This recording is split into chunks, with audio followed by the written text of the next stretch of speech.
Hey friends, and welcome to Mom Talk Maryland. I'm your host, Claire Duarte, founder of the Columbia Mom, and this is your spot for real conversations, local love, and a whole lot of community. Whether you're folding laundry, running errands, or hiding in your car for some peace and quiet, let's dive in. Let's do it. Let's do it. Let's roll with it. We're child-free and child-free, baby. Having a moment. Having lots of moments, really.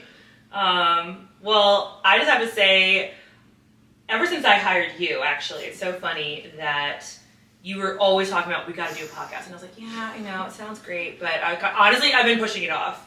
Because I was like, it sounds cool, but just another thing, right? And it's like, how can I fit in, another platform? But, I mean, it's here. And honestly, I'm so excited. It's been on my vision board, probably more on your vision board. But it's been on the team's vision board. Yeah. And so, we've been talking about a couple different ideas. And I literally looked at you and I was like, should we just freaking do this? And you're like, yeah. Yeah. So all last weekend I made it like my freaking personality. I was like getting all the furniture, the lights, the equipment, everything. And you should have seen us this morning. Like I literally had like 8 people, not 8, but I had my friend Grace here. She literally, I bought this stuff and I was like, Grace, I don't know how to design. I would never know how to do this. No, I cannot. And I always look at Pinterest and then I save the pictures because I want to aspire to be a Pinterest mom. And I'm never going to be. No. Aspirations are great. That's why Pinterest exists. They got for people to do it. I know. So, and Grace, she was standing here, she would She was like, no. She would do something else, she'd like, no. And I was like, this is why I don't do that. Anyway, she helped set all this up. But, look, all that to say, welcome to Maryland Mom Talk. Yeah, and why last weekend were you like, we need to do it? What made you just finally say, let's go, let's roll with it? We are busy. You're a mom of 2. I'm a mom of 3. Other people on our team are all mothers. Whether it's a pet mother or a real mother, it's still a mother. We all are moms, right? What really made you say, let's do it? Let's pull the trigger, let's go for it and make it happen. Well, I think for one, and giving a little backstory for those that don't know, Jill came on board in August of 24, and one of your first big ideas was like, oh my God, you should do a podcast, that'd be so fun. I was like, yeah, but I was like, I'm doing Instagram and, our website and our email newsletters and trying to film and edit and write blogs and captions and, and frankly, this past fall, our team and the business grew a ton, right? And so the idea of adding on something else was just my brain was like, oh, I can't. But because you've been kind of planting the idea and the team had been talking about it, I also have some friends that are, and business partners that are professional photographers, professional videographers. So I kind of slowly started teasing their brains about it. And they're like, yeah, you should do it and blah, blah, blah. But I still was very half serious about it. But then once 2025 rolled around, I was like, I think this is the year, right? And I was like, I think we could make it happen sometime in 2025. I don't know when, but I was like, I think 2025 could be it. And we started talking more about different series ideas. We have no shortage of content ideas, whether it's on social media. But we, once we talked about, these are different things that we could do on the podcast, that could be really fun way to diversify. So we came up with one series idea for the podcast. Mind you, I had no equipment. I had no mics. I had no camera, no light, nothing. No chairs. No props. Nothing, right? Which are all the important things that you need for a podcast, right? And, but that's where it starts, right? All these ideas for different series. And, so I started trying to schedule some interviews because I was like, okay, well, I gotta, schedule some interviews because that'll at least kind of force me to get going. And my friend, another local business owner, she got sick, and so we kept having to reschedule. Then I got sick, and COVID round 2. That's a different story. And so then last week, you and I were on site. We were filming for another client, And the client left, and I was looking at you because we're going over our calendar, and I was like, should we just do this? Because I've been rescheduling this other interview, and I was like, maybe we should just start. Mm-hmm. Maybe I should just start, not make it dependent on starting because I had all the interviews lined up or the right person. I was like, maybe I should just do it. And ironically, last Friday, I still had nothing. Yeah, and I'm a big believer in just doing it. Like, it might fail, it might not work out, but you're going to learn from it, grow from it, and who knows? 2 people might listen. The 2 people here with the us. 2 people here. Yeah, exactly. Plus our husbands, because they're going to have to listen to it. But I think part of why I really was pushing you to do it is to have a space for moms to talk about what's happening in the world, what's happening locally, but to also have true moments of mom discussions. Yeah. You know, today we look good. I mean, I look good every day. We got dressed, but we got look like makeup real, on. Yeah. But, you know, there might be a day where we come and do this podcast and we are looking like our normal, disheveled, day 3 washed hair. Yeah, don't think that this is going to be, like, this is a great baseline, but don't think that this is always going to be. And I think that's why I kept being like, we just got to rip the Band-Aid off. We got to just do it. Because if we keep pushing it off, we might lose an opportunity. We might miss a really great moment to have an interview with someone. Yeah. Especially right now, with really great businesses, women-owned businesses popping up. We need to take advantage of it and showcase that. So that was my purpose of always being like, let's just do it. Let's do it. Let's go. And here we are. I know. I know. So, okay, funny story. This was literally last Friday when we were filming. And, okay, I had bought 1 mic. Maybe I had ordered the second one. I can't remember. Because I was like, oh, I need a mic for a podcast. Because I like I said, because I had been trying to schedule another interview. And we hit Marketplace hard. Oh. Oh. And all I literally said to my husband, I was like, I didn't even ask. I was like, by the way, I'm setting up our loft area for a podcast. I think actually Facebook Marketplace shopping could be its own episode. Am I right? I mean, after this experience, yes. I'm addicted because I was literally, I mean, Saturday and Monday of this past weekend, I was hitting it hard. I found so I got this rug, these chairs, the table, the shelves, the mics. Okay, the mic stands I got on Amazon. The lights, Marketplace. And then the decor was I don't know, from random things all over my house or whatever. But yeah, it's really addicting. It is. Yeah. You can also risk your life. Sometimes shopping for Marketplace. I'll never forget the time I made Brendan drive somewhere for a mirror that I wanted in my dining room. And I was 8 months pregnant with Emily. My 8? first. Yeah. Oh, but he went.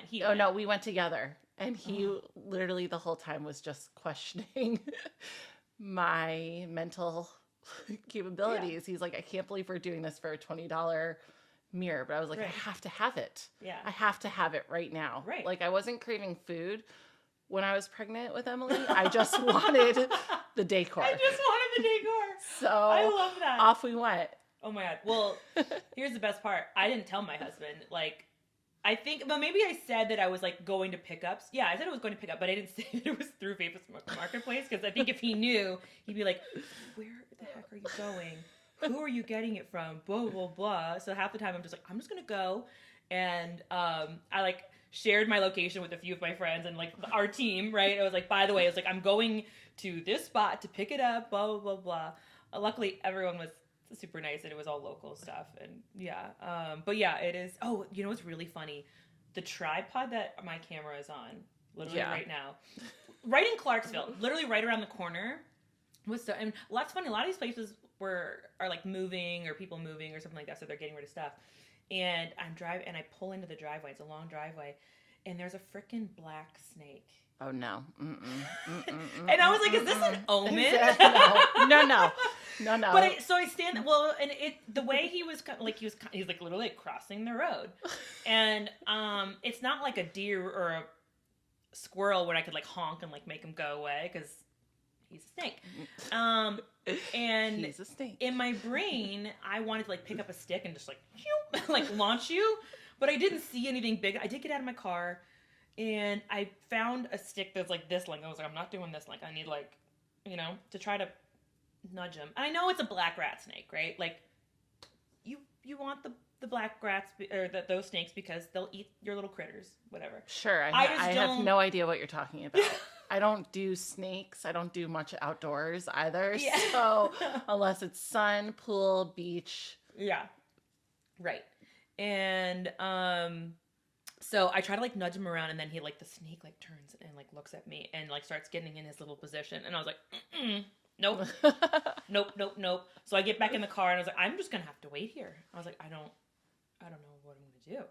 But then he kind of like, because he kind of curled up a little bit to like look at me, he was a little bit more to this side, so I was like, all right, I'm gonna like kind of scoot. He was to like, the you're left. good, you're good. I was like, because I was like, I could drive over him, but I was like, I feel kind of bad.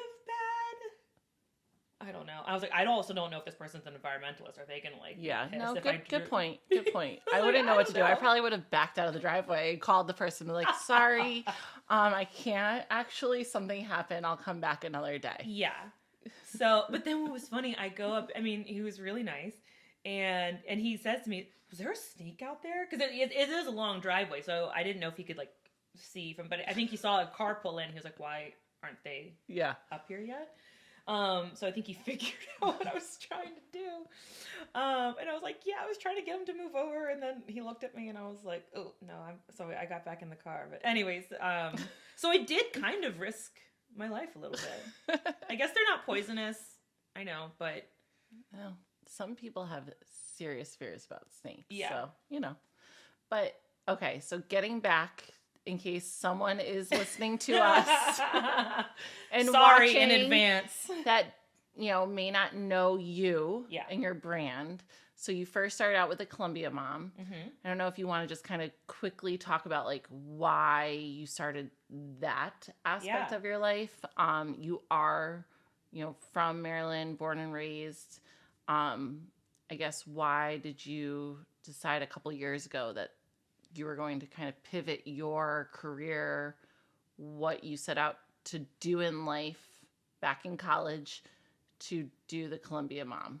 And I know influencers are a big thing. Everyone knows this is the time of the influencer, but you have to have a why behind it, because it's a lot of work for people that don't know. I know. And I'm like, oh, we're taking it back. But I think it'll be really kind of cool for me to like take it back to kind of explain that a little bit. And before I kind of go into more details like on my Columbia mom story too, I feel I want to also kind of formally take the time to truly define what Maryland mom talk is too. Sorry, we were talking about snakes and stuff, and we got that's just gonna happen here. That's just what's gonna happen. So, but when Maryland mom talk kind of came to life, I was like, we had so many ideas for it. I was like, well, because that's the other thing too. I think I got overwhelmed with thinking like, well, what's it going to be? What are we going to talk about? What are we going to do? Because we already do a lot on our channel, like on Instagram. I mean, and I think we have fun with it, right? But I'm like, I was like, well, what's the podcast going to do? And I was like, it is an extension of the Columbia mom, right? But our goal with this is to keep obviously talking about motherhood, parenting, real life chats, real life world things that are happening to us, both in our community locally and into Maryland and beyond. Fun food spots, new businesses. I mean, that the business aspect is obviously what goes back to my core with the Columbia mom. But that's my goal with Maryland Mom Talk, is to kind of, keep doing what we're doing while also sprinkling in kind of just the real, honest, real life community connections. Kind of my tagline for it that I love was community, connection, and conversation. And that's, again, a lot of these are the same core elements of what we do with the Columbia mom, but that's my goal here and what I'm excited to kind of keep doing. Yeah. And you know, so I expect to have so many different types of topics and episodes, and definitely goal is to do lots of interviews, lots of business features, spotlights, events, nonprofits, charities, you know, holidays, of seasonal stuff, you know, I mean, who knows? I mean, like I'm really excited for it. We have, frankly, probably too many ideas. No such thing. No such thing. But yeah, so that's kind of like the main premise of Maryland Mom Talk. So then to take it back with Columbia Mom, right? And so what people might not know about me is well, like I said, I'm from Maryland. I'm actually born in DC. I was born in a DC hospital. My mom had all of us, and my parents are both from DC. So like a lot of like my stomping grounds kind of growing up was going to DC a lot because both of them were from there, like the Tenleytown area. But I am from Olney, which is, I kind of call like Olney like Columbia's like little cousin because she's right down the road. Like, and it's funny, I'm literally, you know, grew up in Olney when it was like a 1-lane road. And because it's also kind of like a farm town land, like a lot of Columbia, and lived off of 108. My parents still live there. And when we moved to Columbia, my husband and I were also now off of 108, just 20 minutes up the road. My parents still work full time, but it's nice that like, you know, we're only like 20 minutes down. My in-laws are like 5-10 minutes around the corner, which is awesome. But anyway, so I'm you know, I grew up in Montgomery County. And I didn't go to Howard County a lot, maybe Columbia Mall. I definitely loved me some Columbia Mall. But I was more of a DC girl, DC brat, Bethesda. That's kind of like where we hung out a lot more in high school, like downtown Silver Spring, downtown Bethesda, again, DC. And I went to University of Maryland, College Park. That's where I met my husband. Terps. That's right. Big game today. Yes. Oh. We're filming this on March Madness, day 2. That's right. Yeah. I say that as the non-Marylander. That's right. It's just fine. But you bleed some good Maryland colors. Yeah, so I have to. You have to. When you get married into a Maryland family, it's like you have no choice. Brendan is pretty hardcore. Yeah. Well, you know what's funny, actually? Sorry, randomly off topic. My birthday, I think it was when I was 16. I'm forgetting the exact year, but Maryland won the tournament. Was it 2002? It was when, no, I wouldn't have been 16. 2000. Because 16 I would have been a sophomore. I think I was middle school, so maybe I was 13. It was around no, it wasn't I want to say it was 2002. I gotta freshen up on my Maryland stats. But my birthday is April 1st. But they won on the final was on my birthday. Ooh, that's and my fine. dad was like, April Fool's, like, your birthday was good luck. And I remember, like, I don't know. I was like, I'm pretty sure I was in 8th grade. But I remember thinking, that's pretty darn cool. Yeah. I didn't know that I was going to go to University of Maryland at the time. But anyways, yeah, I'm a terp. My bachelor's degree is in psychology. I had a whole host of random jobs after graduate, as you do. Most people do, yeah. As you do. I was kind of like finding my way. I love psychology. That was my big thing. My mom is an accountant, so for all of high school, I was like, I'm going to be an accountant, just like my mom. Because my mom's a badass. And I'm one of 5 kids, and she's worked full-time her whole life, and so I was like, I'm going to be an accountant. And then senior year of high school, I took like AP psychology, fell in love with it. And so derailed the accounting stuff. Kind of glad, because me and numbers don't really get along. I leave the money to the other people. Yes. I mean, I guess maybe that could have helped me, but regardless. So I have a bachelor's degree in psychology. It's where I met my husband. I was in a sorority. Some of my best friends to this day. And yeah, so had a whole host of random jobs after graduation. I met, and my husband there, followed him to Baltimore. And what's funny is that I mean, again, being from DC, we didn't have a baseball team back then. So I was an Orioles fan. So I liked that aspect of Baltimore. But otherwise, I kind of like hated Baltimore. I was like, well, the city is scary. And I also was not a Ravens fan. I was a DC fan, born and raised. Again, hardcore DC fan growing up. And frankly, anyone that was Ravens fans was like, ugh. I was like, y'all are crazy, first of all. Okay, we might not be making friends by saying this. Yeah, well, Maryland. we're gonna hold on. Just give me a minute. This is this might be an 8-episode part just to answer this question, but I'll get there. I was just like, oh my God.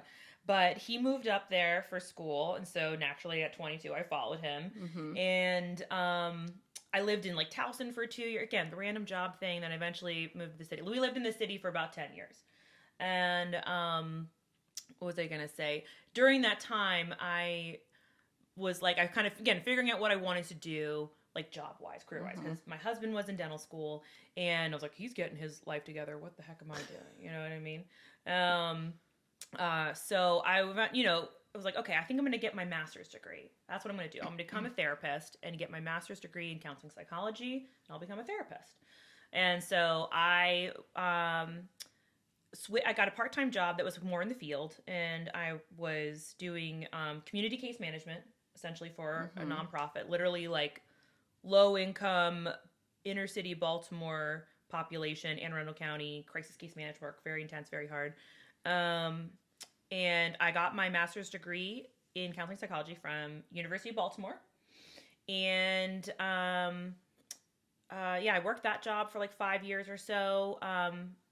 To speed that part up, I did complete my master's. I have my complete degree.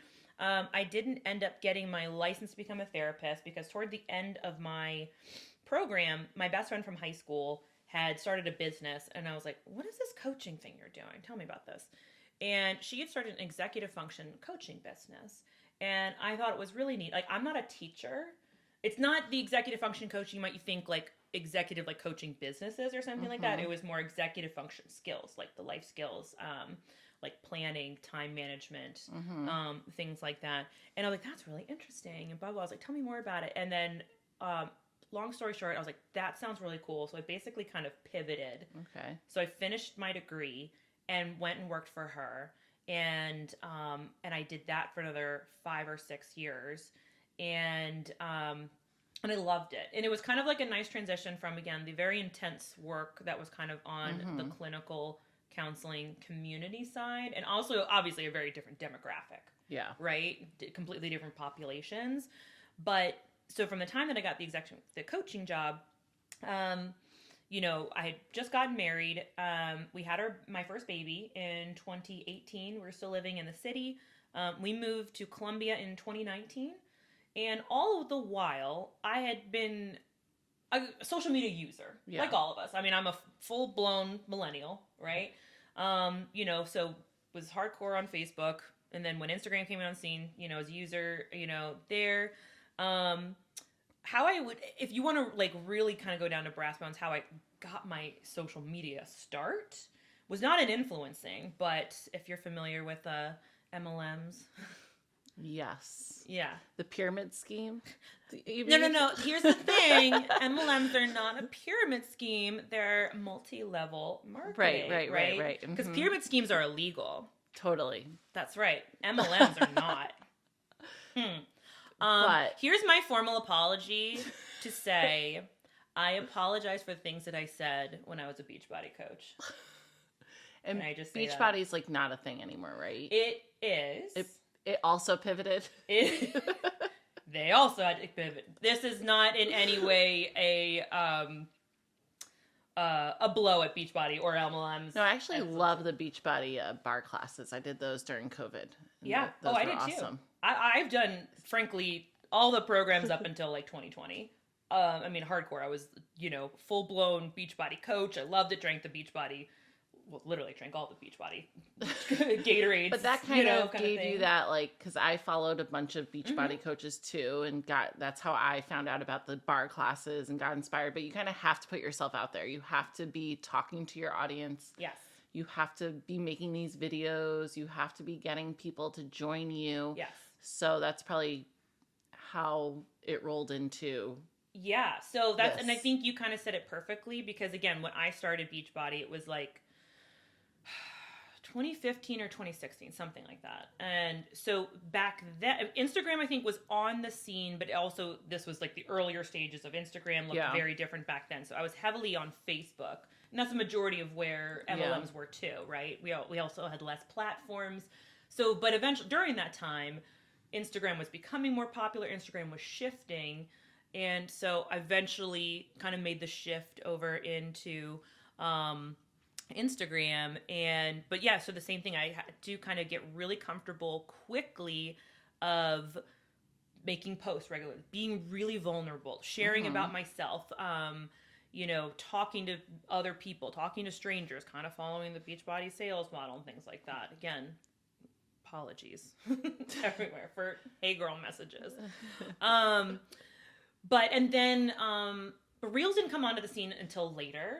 But it was definitely that idea of like, having to get your stuff out there. So when I say that I was on social media, it wasn't just for my own use. It was a lot of doing that, right? But when I had my daughter and I got pregnant with her, like life just evolved, and I kind of slowly started falling out of love with the MLM model. And I was like, okay, clearly I'm not going to make money over here, and this is just not going to work for me. Even though I did believe in my brain that I was going to be a millionaire through that. Again, another episode. But I was still doing that stuff on the side with the coaching job. But then when I had my daughter, I was like, I don't know. So I kind of slowly got away from that. And then when I had my son in 2020, when COVID kind of hit, I was like, okay, I'm officially stopping the Beachbody stuff. I did the workouts then, but I stopped all the coaching aspect of it. And then that's where, at least on Instagram, I started to see more of the mommy influencers. Yep.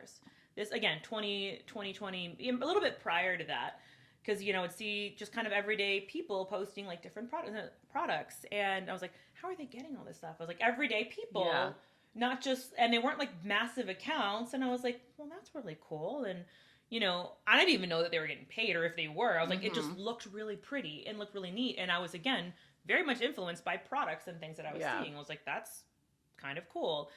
So I don't know how it happened, but I just started meeting... Oh, you know what it was?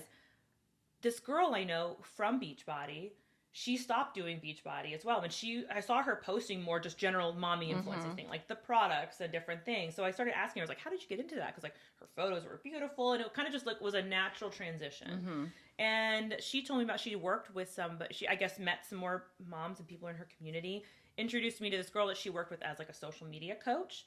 So I hooked up with her, and she basically just, I did some coaching sessions with her of like learning all of Instagram's basics, right? Everything from how to grow your account, engagement, doing giveaways. And it was literally at this same time, this was 2020 when Reels came on to the scene. And so because I was literally kind of learning like all of this influencing stuff, I very quickly just forced myself to learn how to create Reels right around the same time that this was all happening. TikTok had also come on the scene. I think it had sort of been on the scene, but now people were, like, millennials were, like, actually, people were starting to really use it. It's definitely a COVID thing. Yeah. TikTok. Well, it was, like, there's a side of, like, people were just watching it versus being consumers versus also, like, those of us that were heavy Instagram creators were also, who may have been TikTok consumers, were also becoming TikTok creators. We were kind of seeing that migration really start to happen. And so I started doing a little bit like the TikTok too, so kind of throwing myself into it because I was already doing all that. Created my first blog, ClaireDuarte.com. And she doesn't exist anymore, so don't look her up. Started writing blogs. Again, learning about all these kind of elements, very baseline stuff about like Pinterest too. I didn't get heavy into it, but I will say what was good about this timing, in a time when I had a 1-year-old and I was pregnant, the world was shut down. My husband was literally out of a job for 8 weeks. Like they shut down his office. It was terrifying. For me, it was a great transition to kind of I was still working full time, but I was mentally, like that side bit was a great focus for me, great transition. So I'm painting all this because, I did the mom influencing thing for like 2 years, and then fast forward to 2022. I should say around a year later, I never quit my coaching job, but COVID basically mentally killed me. And having my son in the height of that, I had really bad PPD. We'll talk about that another time. I pulled back from my job because I was like, I'm trying to work a full-time job while having 2 babies. And my friend, it wasn't like we were both so sad. Like I didn't want to step back, but I just had to. And she knew like that was right and it was the right time. So I kind of was like floating being a stay-at-home mom for a while. But I was still doing this mommy influencing thing, but I was trying to figure out what I wanted to do in that space, because the reality is motherhood niche as a whole is so big and so broad. And I was like, how do I kind of make this more specific and more relevant and relatable to me and what I want to do? So in summer of 2022, again, still kind of a full-time mom at this point, I still was seeing doing a few hours of coaching for my friend. And I was talking to another friend I knew locally who's also in marketing, and I was like, I'm thinking of shifting my platform. And because during that time we'd been living in Colombia for a few years, and I was a COVID mom, and as someone that's very extroverted, I hated being at home, which was, I think, also contributed to my mental health. Yep. That literally imploded. And we would kind of do the same thing, when the spring and summer come around, we would be able to thaw out and felt like you could safely move around your community.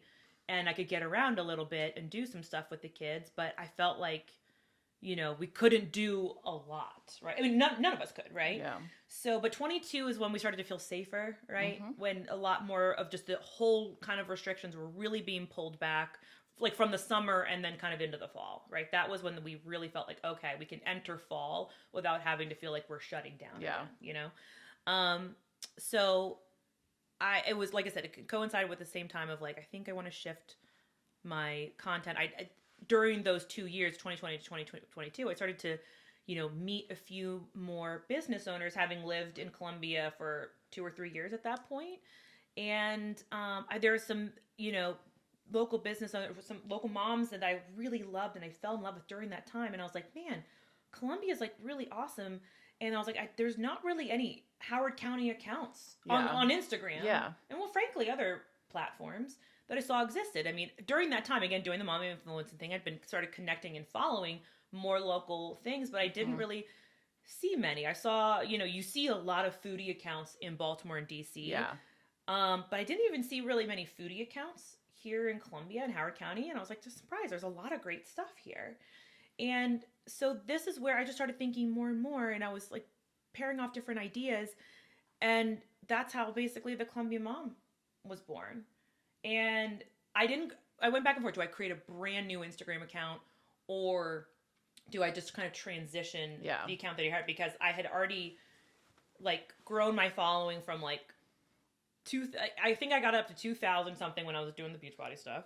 And then when I was doing the mommy influencing stuff, I had grown it to 5,000 or something. And I had a little bit of a local base. So I was like, you know what? I think I'm just going to do a rebrand, see how it goes. Yeah. And this was in July of 2022. And what's really funny is I'd been thinking about it for a few months. I didn't have the full premise of the name or what it was going to be, but I liked the idea of morphing into something a little bit more community specific as opposed to just general motherhood. And I remember I was literally sick with COVID and our AC had blown. I'm literally laying in my bed. Yeah. It was the first time we got COVID in 2022. We'd never gotten it up until then. And I'm literally texting my friend and I was like, what do you think of these names? And I was coming up with different names. And I literally that same week, I changed the name and I posted on my stories. I was like, what do you think? And I had people vote. And that's how the Columbia Mom was born.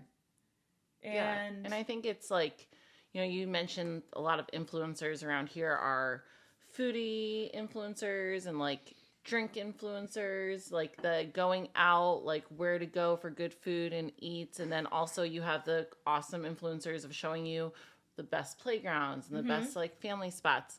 But I think the cool thing that brought me to you even is that it was you, right?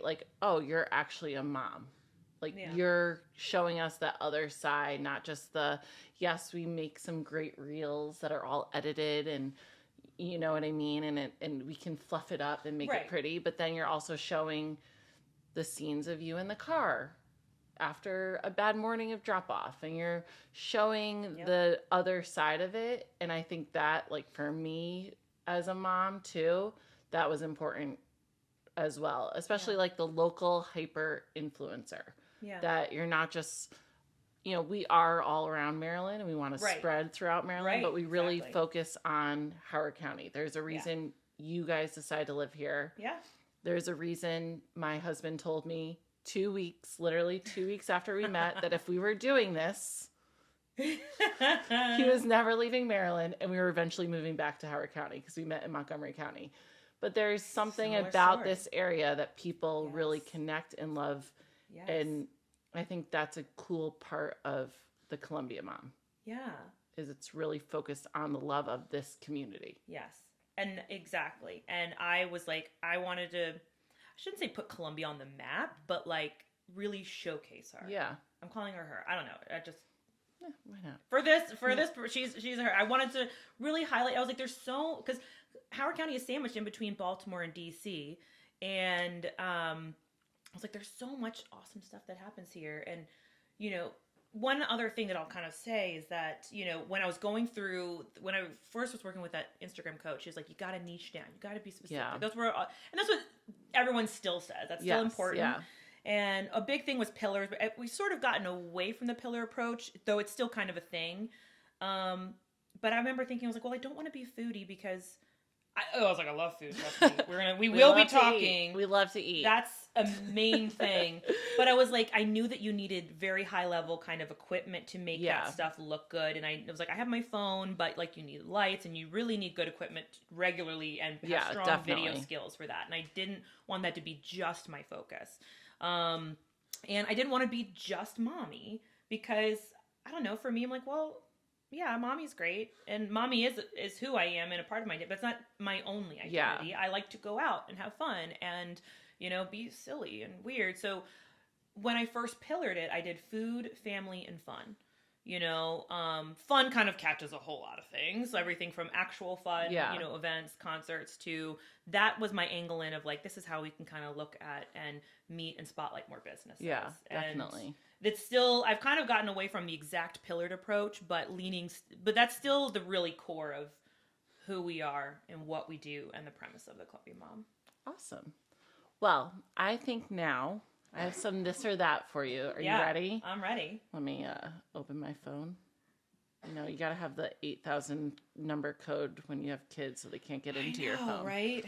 No one tells you about that in the books. No. Like what to do technology keeps changing on us. What to do when your kids realize when they can start reading also. There should be a book about that. Like when your kids can start reading and understanding what you're spelling out to your husband to keep a secret from your child. I know. Again, another episode.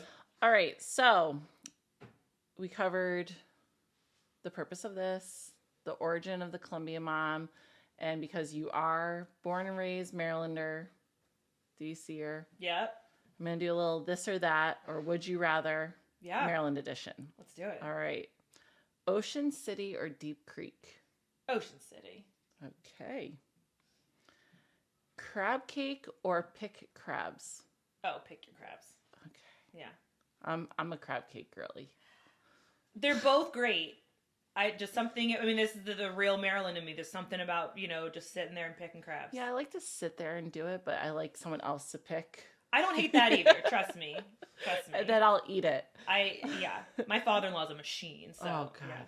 Yeah, I think I just haven't, gotten it down yet. Yeah.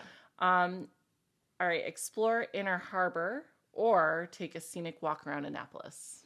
Historic Annapolis. I really like both of those, but the Baltimore girl in me will lean more towards that. Okay. But it's almost a tie. Almost a tie. All right. How about this one? Navigate DC traffic. or wait. Deal with the Bay Bridge on a holiday weekend. All right. Wait. The trauma that I'm traumaing right now.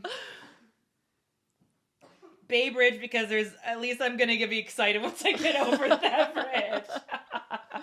Good point. Yeah. All right. Old Bay fries or crab dip as your game day snack? Crab dip. Crab dip. Wine tasting at Maryland vineyards or beer tasting at local breweries? Beer tasting. Oh. Yeah. That surprises me. Another episode. I love our Maryland wineries. I think when you talk about like Maryland soil, if you know like a lot about wine, stuff like that, I think there are other regions of the world that have better wines in general. I do love our wineries here. But I also love our breweries, and we also have Manor Hill's like 5 minutes down the road from us. Yeah. Good point. And we have so many breweries in Howard County, which is awesome. Yeah. All right, Maryland winter. Don't focus on the 2024-2025 winter because that was brutal to all of us. Yep. But Maryland winter or Maryland summer? I mean, summer always. I'm a summer girly. I mean, I don't. But we have the pool and all the fun. Yeah. Summer. Yeah. Always. Same. Always. Burger cookies or Smith Island cake? Burger cookies, for sure. Those are so good. Okay. My last one that I have, Renfest. Let me speak correctly like a true Marylander. Yes. That I'm not. Renfest or Preakness? Renfest. Well, and we just took our kids for the first time this past fall, and I didn't realize like tickets. I mean, I think it's gotten even. I mean, it was always big when I was a kid, but like they sell out so fast. I had no idea. But we took our kids for the first time, and I think they liked it. It was also a hot day. Yeah. But I was like, oh my God, this is so cool. You could eat everything there. But no, I love it. That was a really fun time. I've never done the Preakness. I'm trying to remember if I have. I feel like I've been to Laurel Racetrack so often. I know I haven't been to Pimlico. Yeah. I've driven by Pimlico. Which is funny because where I went to college, there's a lot of Long Islanders in my college. And then a lot of Long Islanders go to Towson. So my roommates in college and friends in college actually took a trip down to Maryland for Preakness. So I knew about Preakness before I even knew about living in Maryland. So now when I hear the stories, I'm like, oh yeah, I knew about that. That's one thing I knew. Well, I mean, it's a thing. Like because I lived in Towson for 2 years after college, and even at University of Maryland, they'd have buses that would take you out to Towson. But it was always for us because Maryland goes so late into May. It was always right around finals, so it was like, okay, drink this weekend or study. Surprise, I did both. But anyways, well, on that note. Thank you so much for co-hosting with me today, Jill. And we have so many more fun episodes to come. So if you're following along, watching or listening, please be sure to, like, subscribe, follow our content, whether it's on Instagram, whether it's on YouTube, subscribe to our email newsletter to kind of stay in the know of upcoming events, awesome business features. And definitely feel free to shoot us an email to... if there's any episodes or things you'd like to hear from us, like what do you want to know? What do you want to hear us talk about? Real mom truth. Yeah. Anything. Nothing's off the table. Bravo TV. Yeah, also, that's ideally that would be my wheelhouse, but anything. All right. Well, thanks guys. Let's do it. Fun. Yeah. Cheers. We did it. Thanks for tuning in to this episode of Mom Talk Maryland. If you loved it, leave a review, share it with a friend, or tag me at the.columbiamom on Instagram. I'd love to hear what you think. And don't forget to follow the show so you never miss an episode. Until next time, keep showing up, keep supporting local, and keep being the incredible mom, woman, human that you are.